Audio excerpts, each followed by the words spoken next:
আপোনালোকে জাতিৰ প্ৰেম দেশৰ প্ৰেমৰ বাবে ইয়াত উপস্থিত হৈছেহি।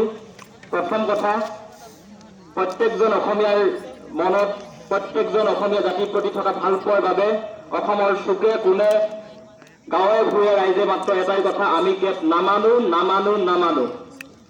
কোনোজন ব্যক্তিয়ে আবাল বৃদ্ধ বনিতাৰ পৰা কণমানি শিশুলৈকে মাত্ৰ এটাই ধ্বনি প্ৰতিধ্বনিত হৈছে, আমি কেব নামানো নামানো নামানো।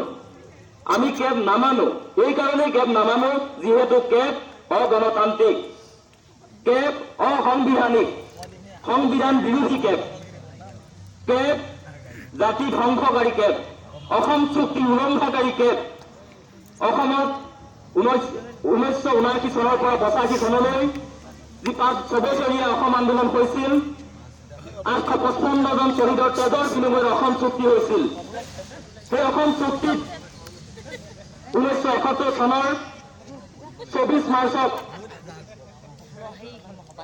মৃত্যুবৰ্ষ হিচাপে নিৰ্ধাৰণ কৰা হৈছিল। সেই সময়ত কেন্দ্ৰীয় চৰকাৰে অসমৰ প্ৰতিবাদী জনতাক বুজাবলৈ চেষ্টা কৰিছিল যে 71 চনৰ পিছত অহা এজনো বিদেশী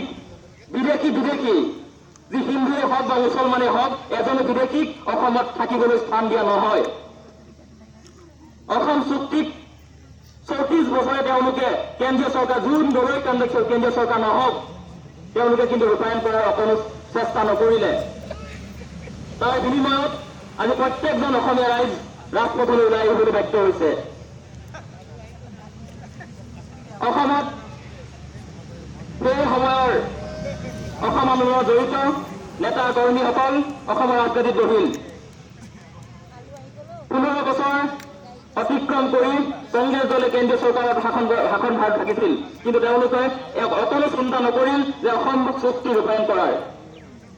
দুৰ্ভাগ্যজনক বিষয়, বিজেপি নেতৃত্বাধীন হিন্দুত্ব গোলামী এই RSSৰ হিন্দুত্বৰ দালাল চৰকাৰখনে কেৱল মাত্ৰ ভোট বেংকৰ ৰাজনীতি কৰি হিন্দুত্বৰ স্বাৰ্থত ভোট বেংকৰ স্বাৰ্থত তেওঁলোকে 2014 চনলৈকে অহা হিন্দু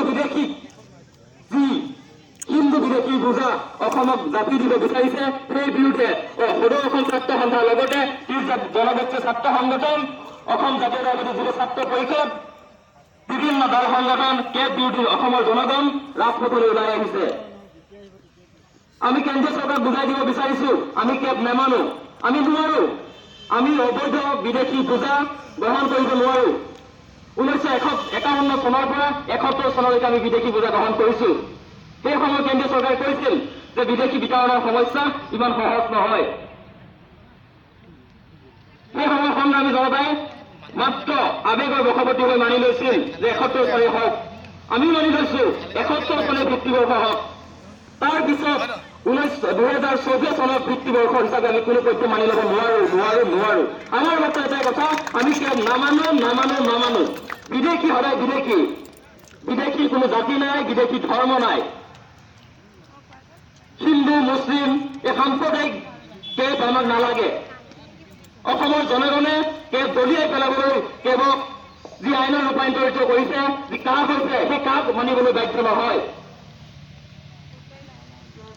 আমি সংগ্ৰাম অব্যাহত ৰাখিম। সমগ্ৰ জনগণৰ আমি সঁহাৰি বিচাৰিছো। স্বতঃস্ফূৰ্তভাৱে অসমৰ প্ৰত্যেকজন জনজাতীয় জাতি ধৰ্ম বৰ্ণ নিৰ্বিশেষে দল মত পৰিহাৰ কৰি কেৱৰ বিৰুদ্ধে ৰাজপথলৈ আগবাঢ়ি আহিছে। ৰাজপথৰ সংগ্ৰামৰ লগে লগে আইনী যুঁজ আমাৰ উৰ্ধতন কৰ্তৃপক্ষই ইতিমধ্যে আৰম্ভ কৰিছে। এই দুয়োখন যুঁজৰ মাজত আমি বিশ্বাসী, নিশ্চয় এদিন নহয় এদিন কেব বাতিল হ'ব।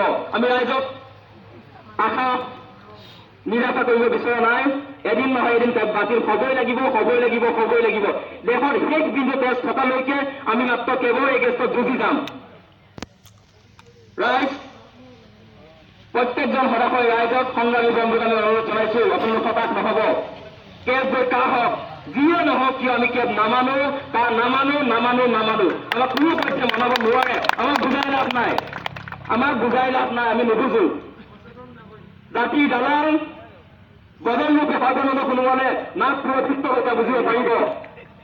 গণশত্ৰু, যিজন শত্ৰুৱে সংসদত জয় বাংলা বুলি কয় হিমন্ত বিশ্ব শৰ্মা তেওঁ মানিব পাৰিব, কিন্তু অসমৰ জনগণে মুনাৰ গাঁৱৰ তেজ থকা, কনক লতাৰ তেজ থকা, লাচিতৰ তেজ থকা এই অসমৰ জনগণে চিৎকাৰ বুজাব নোৱাৰে। আমি সংগ্ৰামী এই বহিবাসী ৰাইজক ধন্যবাদ জনাইছো। আপোনাৰ সকল সুবিধা আমাৰ মাজত ওলাই আহিছে। আহক গাইজ, প্ৰত্যেক মুহূৰ্তত আমি কেৱল এগেইনষ্টত মাত মাতি যাওঁ, হতাশ নহ'ব।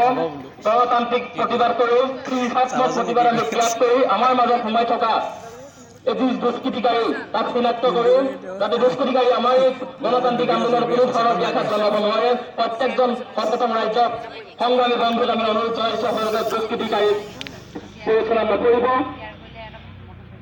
প্ৰত্যেকজন সংগ্ৰামী বন্ধুক লালুক আঞ্চলিক ছাত্ৰ সন্থাৰ ভাৰপ্ৰাপ্ত সভাপতি হিচাপে সংগ্ৰামী অভিনন্দন জ্ঞাপন কৰিছোঁ।